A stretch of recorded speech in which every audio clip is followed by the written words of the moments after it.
miembro de la Sociedad Peruana de Cardiología, miembro de la Sociedad Peruana de Hipertensión Arterial, actualmente asistente del Servicio de Cardiología Clínica del Instituto Nacional Cardiovascular INCOR y médico cardiólogo del staff de Clínica San Felipe.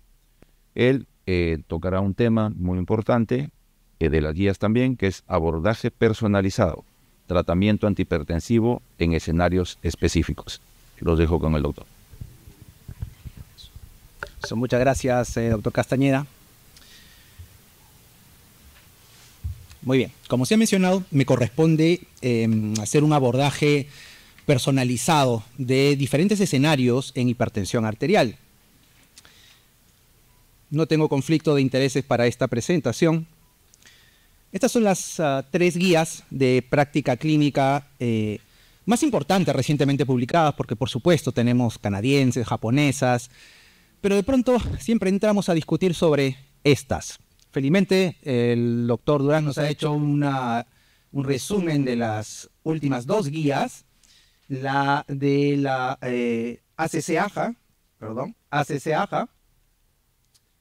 que llamaremos americana, y la guía europea del año pasado. Pero no quiero dejar de mencionar a la guía de la Sociedad Europea de Hipertensión Arterial del año 23, porque por supuesto el doctor Giuseppe Mancia siempre tiene algo que decir, y voy a citar información de esta guía durante la presentación.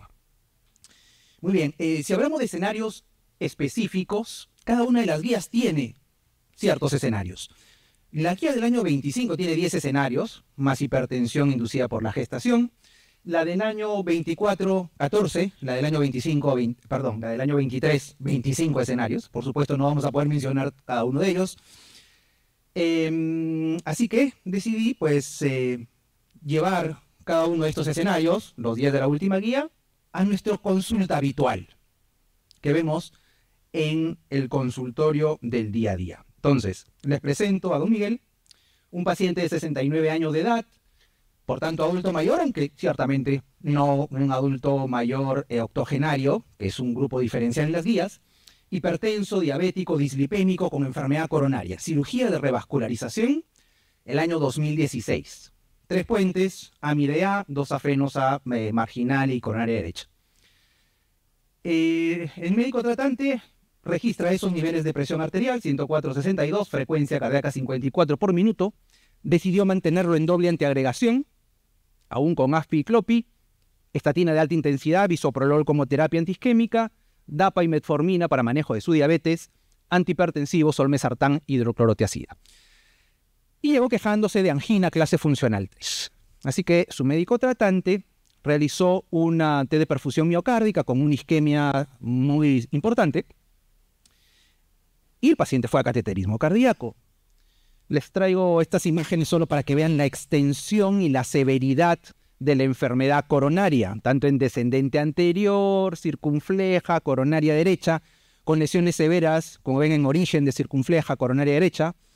Así que decidieron implantar 2 stents en coronaria derecha, circunfleja, flujo TIMI 3. El puente mamario ADA estaba permeable y no se encontraban puentes afenos. ¿Ok? Entonces, en ese escenario, me pregunto, ¿cuál es el objetivo de presión arterial en este paciente? Seguramente ustedes están pensando qué cosa puedo modificar en la terapia que tiene el paciente de base por esta angina clase funcional 3, pero vamos a centrarnos en los objetivos de presión arterial. ¿Qué data tenemos de hipertensión y diabetes? Traje exprofeso estas diapositivas que tienen más de 30 años, porque tenemos claramente establecido de que el paciente diabético tiene una prevalencia de hipertensión arterial que es el doble de la del paciente no diabético. Y adicionalmente la mortalidad cardiovascular en el diabético también es el doble que en el paciente no diabético. Y si vamos sumando factores de riesgo, como vemos aquí, y podemos considerar aquí en la hipertensión arterial, pues el riesgo crece tremendamente. Por ello se hicieron una serie de ensayos clínicos, parece que nos ha mencionado algunos, en el contexto del paciente diabético, para ver si la terapia antihipertensiva beneficia a nuestros pacientes. No vamos a mencionar todos, UKPDS, HOT, Advance, Invest. Me quiero detener unos segundos en el ACORD, porque fue el primer estudio que intentó valorar el beneficio de la terapia antihipertensiva intensiva buscando una sistólica por debajo de 120 contra menos de 140, y la reducción de eventos cardiovasculares ateroscleróticos mayores, los MACE. Y como podemos ver, pues no hubo una diferencia estadísticamente significativa. Se hicieron, por tanto, una serie de editoriales, metaanálisis, tratando de justificar qué pasó. Uno de los más importantes es este, con más de 350.000 pacientes para evaluar el efecto del tratamiento en los MACE. Y fíjense, pacientes diabéticos reducen eventos, pero en menor medida que los no diabéticos. Pero más importante aún, el beneficio absoluto es el mismo, porque el paciente diabético es un paciente de alto riesgo. Y el beneficio no depende del nivel de presión arterial ni de la medicación utilizada. Punto relevante. Y así llegamos al BP Road. ¿Por qué es importante este? El doctor Percy nos ha mencionado que fue la base de la última guía. Y fíjense, hay reducción de eventos de forma estadísticamente significativa. Cuando me voy a un tratamiento intensivo, por debajo de 120 de sistólica, comparando por debajo de 140. Incluso esto motiva que se hable de reducir más de 120 el nivel de presión arterial. Entonces esto nos ha llevado a las recomendaciones de la última guía. ¿Qué debemos hacer en el paciente diabético? Más de 130 iniciemos tratamiento. ¿Okay? Vamos a llevarlo a una sistólica por debajo de 130 milímetros de mercurio e incluso fomentando un nivel de sistólica por debajo de 120. Y aquí vamos a tener discrepancias con las guías europeas, tanto del año 24 como del año 23. En todos los adultos hipertensos y diabéticos, todas las clases de antihipertensivos de primera línea. Ahí no vamos a tener mayores diferencias. Y solamente, este sí es un punto diferencial, en el paciente diabético con enfermedad renal, sea esta por una tasa de filtración glomerular por debajo de 60 o por microalbuminuria, pues debemos optar por IECAS o bloqueadores de receptores de angiotensina. ¿Okay? Esas son las diferencias más importantes. ¿Y qué data tenemos en relación a hipertensión arterial y enfermedad coronaria? También se hicieron una serie de análisis. El más antiguo probablemente el estudio de Croixant, más de 1.000 pacientes del año 87, que nos mostró que principalmente la presión arterial diastólica, al reducirse por debajo de niveles de 80, incluso en ese trabajo, asociaba eventos cardiovasculares mayores. Pero la data más relevante viene del INVEST, fíjense que ya tiene 20 años, en el podemos ver que si reducimos la presión arterial sistólica, vamos a reducir eventos cardiovasculares.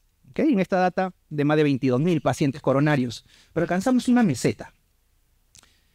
Y si reducimos aún más el nivel de presión arterial sistólica, incrementamos el riesgo cardiovascular. Entonces esto ya era una primera llamada de alerta.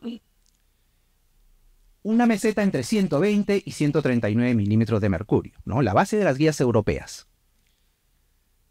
¿Qué pasa con la presión arterial diastólica? Lo mismo y la magnitud del cambio es mucho más marcado. Fíjense, reduzco la diastólica, reduzco eventos cardiovasculares ateroscleróticos mayores, alcanzo la meseta y si reduzco más, incremento de forma significativa estos eventos. Con una meseta de entre 70 y 90 milímetros de mercurio. Entonces, estamos teniendo un nivel, un patrón de referencia de hacia dónde deberíamos llevar la presión arterial. Esto es todavía más marcado en los pacientes sin revascularización. Y recuerden nuestro paciente con esa enfermedad coronaria tan extensa y los últimos vasos pequeños seguramente no revascularizables y a un paciente con angina clase funcional 2.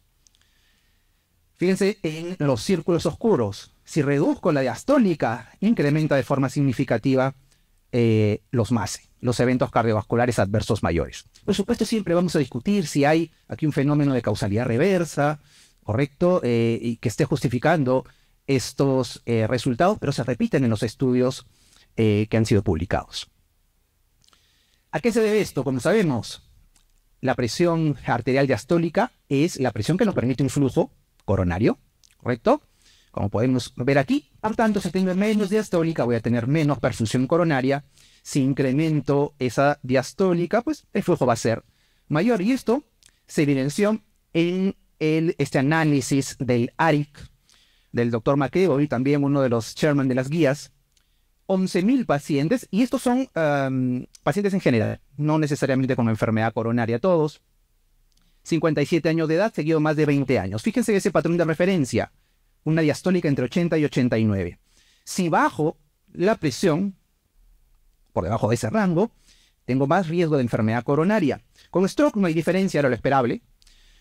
Pero si me voy a una diastólica por debajo de 60, aumenta la mortalidad. Entonces, mucho cuidado con la reducción de la presión arterial de forma tan intensiva.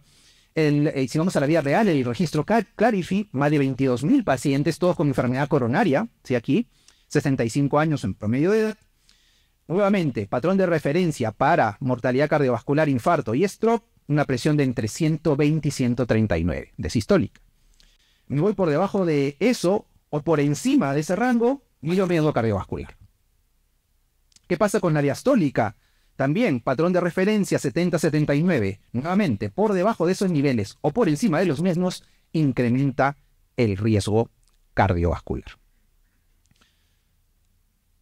Y si nos vamos al análisis ya de ensayos clínicos, esto es un subestudio de la OnTarget y Trascend, más de 30.000 pacientes, todos, como saben ustedes, de alto riesgo cardiovascular, para evaluar la relación entre la presión arterial y los eventos adversos mayores.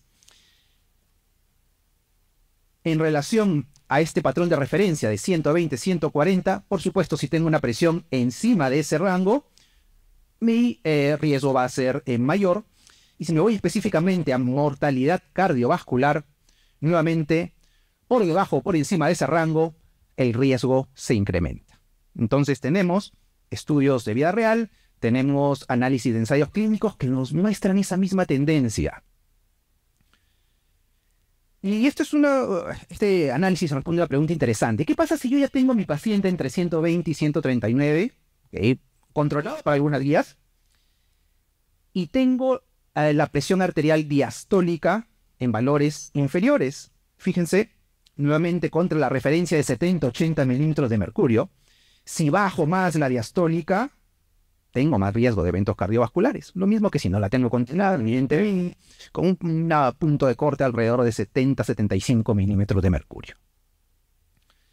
Muy bien, entonces esta data ha hecho que se publiquen las siguientes recomendaciones. Esta es la guía americana, que básicamente, la última, que cita lo recomendado en la guía de síndromes coronarios crónicos, también del Colegio Americano de Cardiología y Asociación Americana del Corazón. En adultos con enfermedad coronaria, por supuesto, manejo no farmacológico en todos. Si tengo la presión encima de 130,80, pues tengo que bajarla con todas las herramientas que aquí vemos, que aquí se mencionan. No son tan intensivos hablando de formar 120 como si lo hacen en el cuadro general de pacientes hipertensos por los hallazgos tanto en los registros como en los ensayos clínicos.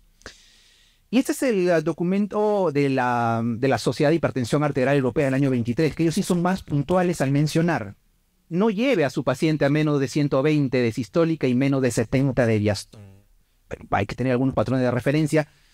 Y también hay que diferenciar el escenario. Cuando tengo un paciente revascularizado con un único vaso, TIMI 3 y no tengo más, probablemente pueda ser más intensivo que en el paciente donde no he podido revascularizarlo completo. Tiene una enfermedad tan extensa como la de nuestro paciente, que es bastante habitual en el diabético. Y sobre el manejo, también la guía del 23 es más puntual que las otras dos últimas guías. Inicio bloqueando el sistema renina-angiotensina-aldosterona, unido a beta-bloqueadores. Luego ya tenemos la data de este año respecto al uso de beta-bloqueadores en pacientes con FEI preservada, ¿no? Que se puede comentar después. Si el paciente tiene angina, agrego un bloqueador de canal de calcio dihidropiridínico. Si no la tiene, puedo agregar un bloqueador de canal de calcio o un diurético, ¿no? Son las alternativas que tenemos en estos pacientes con enfermedad coronaria, siempre pensando en la reducción del riesgo cardiovascular, pero cuidado con los niveles extremos. Y en el último minuto les contaré qué pasó finalmente con nuestro paciente. Como recordamos, paciente con antecedente de hipertensión arterial, diabetes y enfermedad coronaria, buscamos reducir algo ese nivel de presión arterial ¿qué tanto la angina era secundaria, que estoy bajando tanto la presión arterial de mi paciente, o secundaria que tengo enfermedad coronaria que no puedo revascularizar más? Así que pues nos fuimos a atacar ambos lados, bajamos un poquito la intensidad de la terapia antihipertensiva con la medicación que ven ahí.